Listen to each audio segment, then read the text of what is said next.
Imagine a time when the great civilizations of the ancient world thrived. Nations like Egypt, the Hittite Empire, and Mycenaean dominated the Mediterranean. They had intricate trade networks, powerful armies, and thriving economies, yet, in just a few decades, all of that came crashing down. Entire cities were abandoned, empires crumbled, and a long, dark age fell upon the world. How could this happen? One of the key players in this mysterious collapse were the Sea Peoples, an enigmatic group of raiders whose origins remain a historical puzzle. Welcome to Infinitia Verity, where we dive deep into the mysteries of history, archaeology, and ancient civilizations. Today we'll unravel the mystery of the Sea Peoples, the possible destroyers of ancient civilizations. Join us as we explore the evidence left behind, trying to understand who they were, why they attacked, and how they contributed to one of the greatest collapses in history, the end of the Bronze Age. The Late Bronze Age, around 1200 BCE, marked the height of some of the most powerful civilizations in human history. At this time, the Mediterranean was a bustling hub of trade and cultural exchange. Great empires such as Egypt, the Hittite Empire, Mycenaean Greece, and the kingdoms of Mesopotamia were deeply interconnected through trade routes that stretched across land and sea. The rulers of these empires exchanged not just goods but also knowledge, art, and even ideas about governance and religion. One of the best examples of this interconnectivity is the trade of bronze itself, the material that gave the era its name. Bronze is an alloy of copper and tin, and both of these metals were mined in different regions, making international trade crucial for the production of weapons, tools, and even artistic works. For instance, copper came from Cyprus, while tin was sourced from distant lands like Afghanistan and Cornwall. This network of interdependency strengthened the economies of the great kingdoms, but also made them more vulnerable. If one civilization faltered, it could send shock waves through the entire system. Archaeological evidence shows that Mycenaean pottery has been found as far as Egypt and modern-day Turkey, proving extensive trade routes across the Mediterranean. The Uluburun shipwreck found off the coast of Turkey contained items from at least 7 different cultures, showcasing the global nature of Bronze Age trade. Despite the seeming prosperity of the Bronze Age, by the late 13th century BCE, cracks began to show in the foundations of these great civilizations. The first signs of trouble were visible in cities like Ugarit and Mycenae, which suddenly faced widespread destruction. Archaeological excavations reveal layers of ash and rubble, marking the abrupt end of these once thriving cities. Interestingly, many of these cities show no signs of gradual decline. Instead, they seem to have been destroyed suddenly and violently. Letters found in Ugarit, a major trading city in Canaan, describe attacks from unknown enemies. One of the most famous letters, written by the king of Ugarit to a neighboring ruler, says, "My city is destroyed, and the enemy has done evil things in my land." But who were these enemies? While some historians believe these early signs of collapse were the result of internal strife or local warfare, many point to the arrival of the Sea Peoples as a possible cause. The sudden and widespread destruction fits with the timeline of their raids across the Mediterranean. The ancient city of Ugarit, located in modern-day Syria, was a key trade hub before its sudden destruction around 1200 BCE. Evidence of rapid destruction has been found in Mycenae, where the palaces were reduced to rubble in a short period, leaving little trace of gradual decline. The Sea Peoples are first mentioned in Egyptian records during the reign of Pharaoh Meremptah around 1207 BCE. According to these records, they were a confederation of different groups, all of whom arrived by sea and attacked coastal cities and empires. However, the origins of the Sea Peoples remain one of history's greatest mysteries. Were they refugees fleeing from climate disasters, or were they pirates and mercenaries looking to plunder and conquer? Some scholars suggest that the Sea Peoples originated in the Aegean, perhaps displaced by natural disasters like earthquakes or drought. Others believe they may have come from Anatolia or even as far as Sicily. What we do know is that they were highly organized, traveling in large fleets with entire families in tow, suggesting that they weren't just raiders, but also migrants looking for new lands to settle. One of the most significant pieces of evidence we have comes from Egyptian reliefs, which show the Sea Peoples' ships. These ships were unique, with high prows and curved hulls, indicating advanced shipbuilding techniques that allowed them to traverse long distances across the Mediterranean. Rameses III described the Sea Peoples in great detail, noting that they attacked both by land and sea, using advanced ships to coordinate their invasions. Some scholars believe that the Sea Peoples may have included displaced Mycenaeans who were fleeing the collapse of their own civilization. The Sea Peoples are perhaps most famous for their battles against Egypt. In 1177 BCE, during the reign of Pharaoh Rameses III, Egypt faced one of its greatest military challenges, the invasion of the Sea Peoples. According to Egyptian records, these invaders had already ravaged the Hittite Empire and other kingdoms in the eastern Mediterranean before turning their sights on Egypt. The Battle of the Delta, as it is known, was one of the most important naval engagements of the ancient world. Rameses III's inscriptions at Medinet Habu describe how the Egyptian navy met the Sea People's ships in the Nile Delta and defeated them in a fierce battle. The reliefs show the Egyptians using grappling hooks to pull the Sea People's ships into range, allowing them to engage in hand-to-hand combat. Despite this victory, the cost of the battle was immense. Egypt survived the Sea People's onslaught, but the damage to its economy and military power was significant.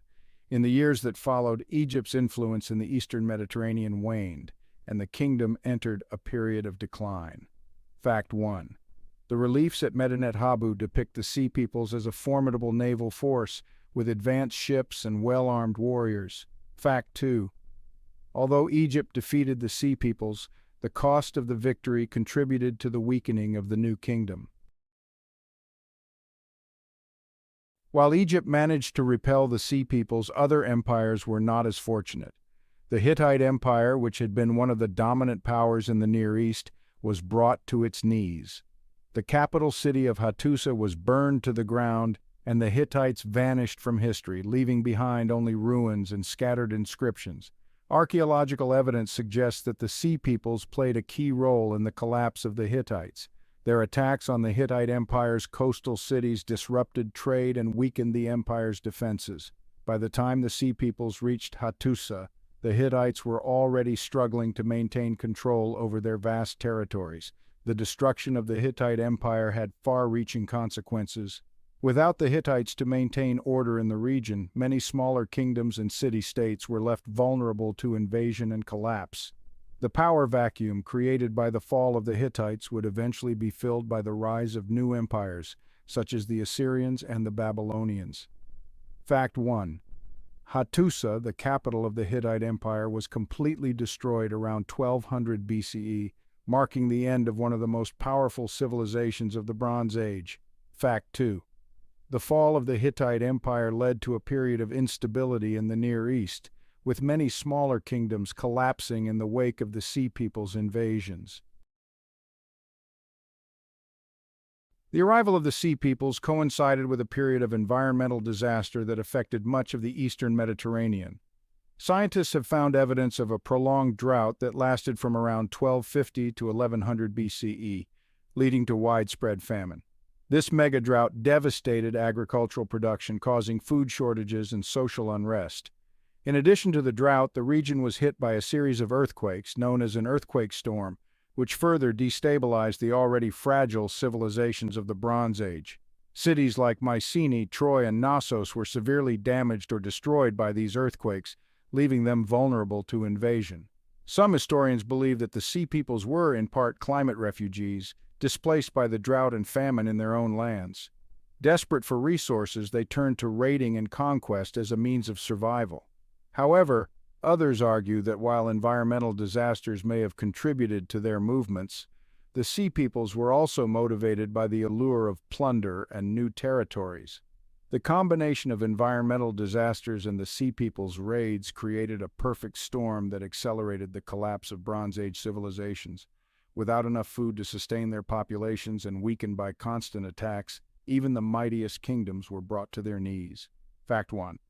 Scientists have found evidence of a mega-drought that spanned over a century, affecting much of the eastern Mediterranean during the time of the Sea Peoples.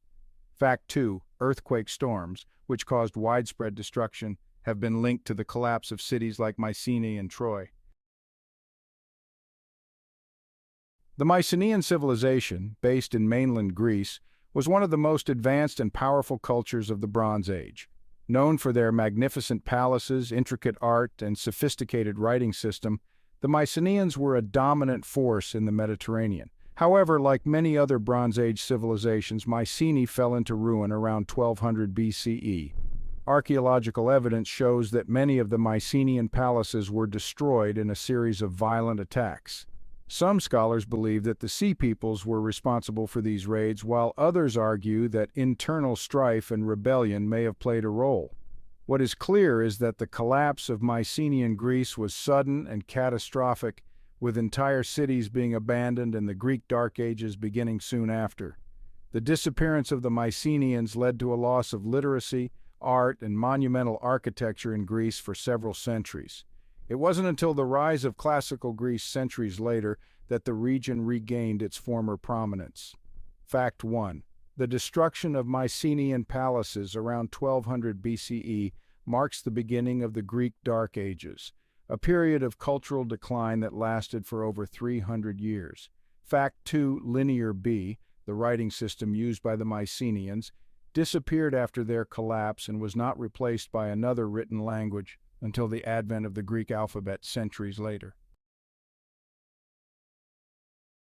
One of the enduring mysteries of the Sea Peoples is their true identity. Egyptian records name several groups among the Sea Peoples, including the Peliset, Shekelesh, Denyen, and Checker, but historians are still unsure where these groups came from. Some scholars believe that the Peliset were the ancestors of the Philistines who later settled in Canaan. This theory is supported by the fact that the Philistines are often depicted as wearing similar clothing and using similar weapons to the Sea Peoples in Egyptian reliefs. Other groups, such as the Shekelesh and Denyen, may have originated in Anatolia or the Aegean, while the Jeker are believed to have been pirates who operated in the eastern Mediterranean. However, without more concrete evidence, these theories remain speculative. The diversity of the groups that made up the Sea Peoples suggests that they may not have been a single unified people, but rather a loose coalition of different tribes and cultures united by their common desire to raid and conquer. The Peliset, one of the groups of Sea Peoples, are widely believed to have been the ancestors of the Philistines, who later settled along the coast of modern-day Israel. The Egyptian records at Medinet Habu name several different groups among the Sea Peoples, including the Shekelesh, Jeker, and Denyen. While the Sea Peoples themselves eventually faded from history, their impact on the ancient world was profound. The collapse of the Bronze Age civilizations set the stage for the rise of new powers in the Mediterranean and Near East.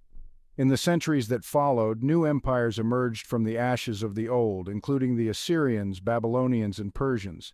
The Iron Age, which began shortly after the collapse of the Bronze Age, saw the development of new technologies, including the widespread use of iron weapons and tools. This period also witnessed the rise of city-states and kingdoms that would go on to shape the course of Western civilization, including the Greek city-states and the Roman Empire. The Sea Peoples' raids were one of the catalysts for these changes, helping to bring about the end of the old order and ushering in a new era of innovation and growth. The Sea Peoples' invasions contributed to the collapse of the Hittite Empire, the Mycenaean civilization, and the Egyptian New Kingdom, among others. The collapse of the Bronze Age marked the beginning of the Iron Age, a period of technological and cultural advancement that laid the foundation for the rise of classical Greece and Rome. Despite centuries of study, the Sea Peoples remain one of the greatest enigmas of ancient history. Archaeologists and historians continue to debate their origins, motivations, and ultimate fate. Were they merely opportunistic raiders taking advantage of a collapsing world, or were they driven by deeper social, environmental, or political forces? New discoveries, such as the excavation of Philistine cities in Canaan, continue to shed light on the Sea Peoples and their impact on the ancient world. However, many questions remain unanswered. What we do know is that the Sea Peoples played a key role in one of the most dramatic periods of human history, the collapse of the Great Bronze Age civilizations. The legacy of the Sea Peoples lives on in the ruins of the cities they destroyed, the empires they helped to topple, and the new world that emerged in their wake. Their story is a reminder of how fragile civilizations can be and how quickly even the most powerful empires can fall. Excavations in cities like Ashkelon and Ekron have provided new insights into the lives of the Philistines, one of the groups believed to be descended from the Sea Peoples. Despite extensive research, the origins and motivations of the Sea Peoples remain one of the greatest unsolved mysteries of ancient history. The Sea Peoples were a force of chaos and destruction that contributed to the collapse of some of the most advanced civilizations of the ancient world. Their raids, combined with environmental disasters, internal strife, and other factors, brought about the end of the Bronze Age and set the stage for a new era in human history. Yet, for all their impact, the true identity and origins of the Sea Peoples remain shrouded in mystery. Thank you for watching this deep dive into the enigma of the Sea Peoples on Infinitia Verity. If you enjoyed this video and want to learn more about history's greatest mysteries, make sure to like, share, and subscribe to our channel. Don't forget to hit the notification bell so you never miss an episode. Until next time, stay curious.